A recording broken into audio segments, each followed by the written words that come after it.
Now I will discuss the new topic, that is the electrical instruments. There are two types of instrument. One is the deflection type meters, which you have seen in class 10th also. Galvanometer, ammeter, voltmeter. These give the deflection. Like here I have the ammeter. If any current is flowing in the ammeter, all of you know, it will give the deflection. Then in this class 12, we will read the standard accelerometer setup like the meter bridge and potentiometer. Meter bridge works on the Wheatstone bridge, and one more device is there, that is the post office box, that also works on the Wheatstone bridge, and with the help of that we will calculate the unknown resistance. Now, firstly I will discuss the galvanometer. Galvanometer is a device which is used to measure the very small current, and by chance if you pass high current through the galvanometer, then there will be heat production that will be very high and galvanometer can be damaged. Now there are two very important terms in the galvanometer. One is the full deflection current, that is the IG.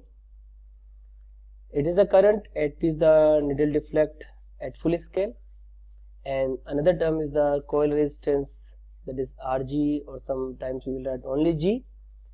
That is resistance of the coil of the galvanometer through which current is passed. Now, resistance of ideal galvanometer is taken 0, because in numericals generally I will write the ideal galvanometer, so you will say resistance is 0, but in the lab the galvanometer which you are using, that is having some resistance in series with the G. Now we will discuss ammeter first. Ammeter you are using in junior class also. It is a device which is used to measure the current in the circuit, and I think there we have discussed that the ammeter is always connected in series, and because we say for an ideal ammeter its resistance is taken as 0. So we will say how we will connect, how will we convert a galvanometer into ammeter. That is the important thing. Now, conversion of the galvanometer into ammeter. Let me show you some slide first. Just a minute. Ammeter is a low resistance galvanometer. It is used to measure the current in a circuit in amperes, and galvanometer can be converted into ammeter. All of you know ammeter resistance is very low. It means you have to add some resistance in the parallel with the galvanometer, and the resistance of the wire depends upon the range of the ammeter, in which range you want to convert the galvanometer into ammeter. According to that you will use a shunt or resistance. A shunt resistance is small. The combined resistance for galvanometer shunt is very low, hence the ammeter has much lower resistance than galvanometer. And if I ask you what is the resistance of the ideal ammeter, you will say me 0. An ideal ammeter has 0 resistance. Now firstly, what is shunt? This is a word you will read a lot in this topic in all the questions. If this is a galvanometer like I am showing here, and if a shunt is connected like this, it means shunt is having very low resistance, so all the current will try to pass through shunt, or it will bypass. No current will pass through galvanometer. So you can understand this is a shunt. Now we will convert galvanometer into ammeter. Listen all of you. What we will do? If I say this is a galvanometer, just a minute, I think there is some error in this. Let me write again.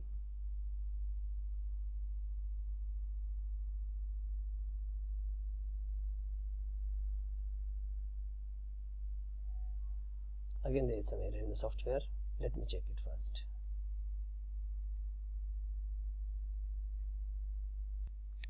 Suppose I say this is my galvanometer having any resistance RG. Now I want to convert this galvanometer into ammeter. Definitely we know ammeter resistance is very low. It means we have to shunt this galvanometer, or we add a resistance in the parallel meter. I say this is a shunt resistance, and I say the resistance of the shunt is S. Now suppose I want that this ammeter should read the current I ampere. It means in galvanometer the maximum current that can be given to the galvanometer is the full scale deflection current Ig, and remaining current will bypass through this shunt I minus Ig. Ig is the maximum current that can pass through the galvanometer. Now we know potential difference across these 2 points through this path can be written as IgRg, and through this path it can be written as I minus Ig into S, and value of the shunt can be calculated Ig Rg upon I minus Ig. Okay. Now what is Ig? Again I will tell you. Ig is known as a full scale deflection current. It will be given in the numerical full scale deflection current, and I is written as range to be measured. Suppose in a question it is given to you that you want to measure the current of 3 ampere, that means I is 3 ampere. But one thing here also very important, this Ig is compared to I very small. So in some numericals we will neglect the Ig so that our numerical will be easy to solve, calculation will be avoided in such case, and we can write shunt resistance which you want to put in parallel, that is approximately can be written as Ig Rg upon I. Okay. So this is the important thing. Now I am showing you in the slides, just you check it. So all of you again read it, pause the video and read it. This we have discussed like this, and just a minute. Okay. Now I am showing you the animation, a video clip, how will you convert the galvanometer into ammeter. So all of you go through the video clip.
Again I will tell you what is Ig and how will you use it.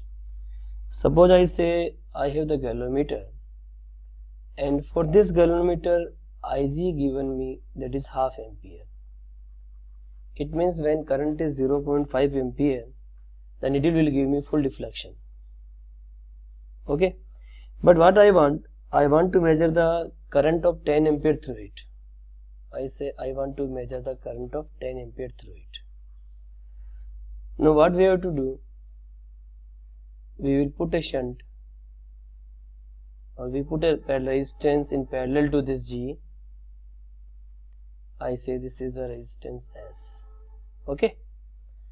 Now you want to measure the 10 ampere current, but the galvanometer can get maximum 0.5 ampere current. It means remaining current has to pass through this shunt. In this way we will design the shunt in such a way that the 9.5 ampere current will bypass through it, or will be go through the shunt. Okay. Now we will discuss the new topic, that is the conversion of an ammeter into other ammeter. Just listen it. So here we are having the ammeter which was able to measure the current I1 initially, but now what you want to do, you want to convert into such ammeter which can measure the current I2. Okay, of course I2 should be greater than I1, otherwise if I2 is less than I1, that can be measured by only the initial one. Firstly, all of you just recall, if I have to convert the galvanometer into the ammeter,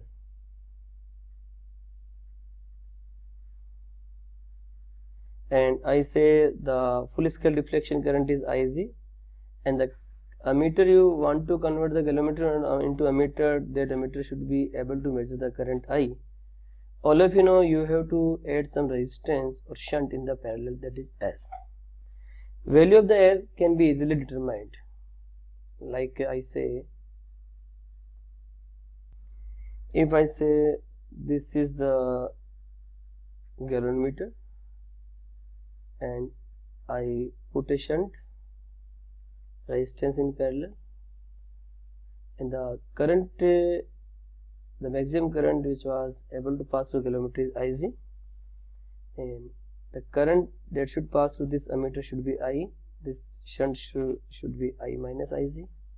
Now both of these resistance are in parallel. I can write I minus Ig into S, that is shunt, equal to Ig into G. If I have to calculate the Ig, I can calculate Ig can be written as I into shunt S upon shunt S plus G. Now same situation here I am discussing.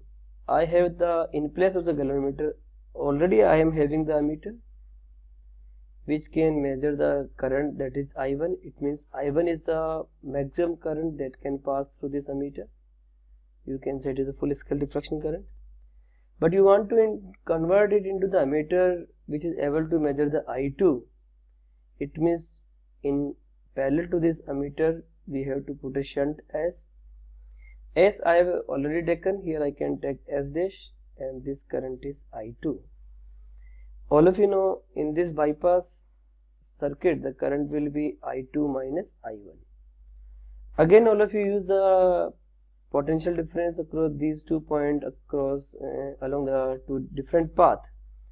You will say it is I1A1 equal to I2 minus I1 into shunt resistance is S dash. Now I calculate the value of the I1. I think if you solve it, you will get I2 into S dash upon, you can say A1 and S dash will come toward this side, so you will say A1 plus S dash. But what I have to calculate? I have to calculate the I1 by I2. So all of you can easily calculate the I1 by I2 can be written as S dash upon A1 plus S dash. So all of you just check it. How will you convert the ammeter into another ammeter? Like this. Okay. Now there are two important terms. Of course in magnetism I will discuss a lot about these two terms, but here if you get any numerical on the current sensitivity, you are supposed to know there is a deflection per unit current. It means if 2 ampere current is flowing in the ammeter and deflection is given you can say 30 scale or 40 scale, then you can easily calculate current sensitivity is deflection per unit current. Or sometimes you have to use only this relation, current sensitivity is inversely proportional to current. That also I think in the potentiometer experiment we will discuss only this. Similarly, figure of merit, this word is also very important when I will discuss the magnet chapter. You will say reciprocal of the current sensitivity, that is known as just opposite to above theta upon I is the current sensitivity and I upon theta is figure of merit. Okay, and what is a basic thing about these two terms I will discuss when I will discuss the moving coil galvanometer in detail in magnetic field chapter. Now you have to calculate the percentage error in measuring current by ammeter. There are two diagrams I am showing here. Number one diagram, there is a battery of EMF E, is connected to resistance R, and theoretically I use the Ohm's law, I calculate the current. All of you will say me current is given by E by R, And right hand side diagram we are having the ammeter, and through this ammeter we are measuring the current. Of course, ideal ammeter resistance is 0, so you can say I equal to E by R. But if it is not ideal, it is having some resistance. Let I say the resistance of the ammeter is RA. Then if I calculate the current, let I say this is I dash, it can be written as E upon R plus RA. Of course, I dash will be equal to I when this RA equal to 0 or ammeter is ideal. But practically it is not possible. So practically if you measure the current through ammeter, it will be always less than the theoretical value. Is it clear to all of you? And theoretically I dash will be equal to I when RA equal to 0, RA equal to 0, that is the ideal ammeter situation. It means when we measure the current through ammeter, it is definitely less than the theoretical concept. It means there is some error. So if you want to calculate the percentage error, of course I is greater than I dash, it means what you will say, I minus I dash upon I into 100. You put the value of the I, that is E by R, put the value of the I dash, that is E upon R plus RA. Again I is written as E upon R into 100. All of you solve it, definitely you will get the external result, RA upon R plus RA into 100 in percentage. So if we ask you calculate the percentage error in measuring current by ammeter, you will use this formula. So all of you go through this concept like this. Okay. Now again I am asking one question. Why does an ammeter burn when connected in parallel? I think all of you can reply me, because this is the question which we have discussed in class 10th also. Let I say this is the voltage source, there is a battery in the circuit. When current will pass through the, more current will pass through ammeter, because ammeter is having low resistance.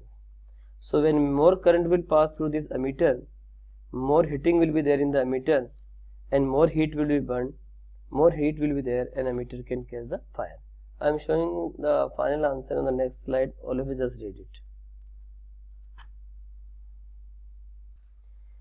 Now please tell me, which has higher resistance in ammeter or microammeter? You are having two devices. One is ammeter, which can measure 2 ampere, 3 ampere. Another is the microammeter, which can measure in the reading 2 micrometer, like this, 2 microampere, 3 microampere. Now how will you recognize which is higher resistance? I am giving you only simple calculation. Suppose we say we are applying the voltage, and that applied voltage is 1 volt. Okay, and if it is ammeter only, then you can say current is 1 ampere when voltage is 1 volt. You calculate the resistance 1 by 1, you will get 1 ohm. But if it is microampere, you will say I equal to 1 microampere, it means it is 10 raised to power minus 6 ampere, and V equal to 1 volt. Now I calculate the resistance of that device.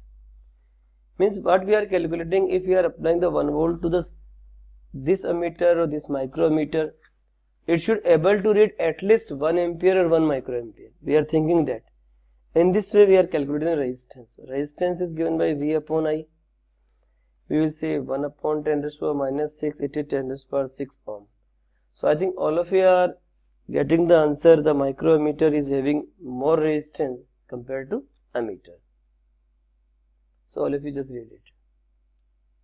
Now we will discuss the voltmeter in the next class.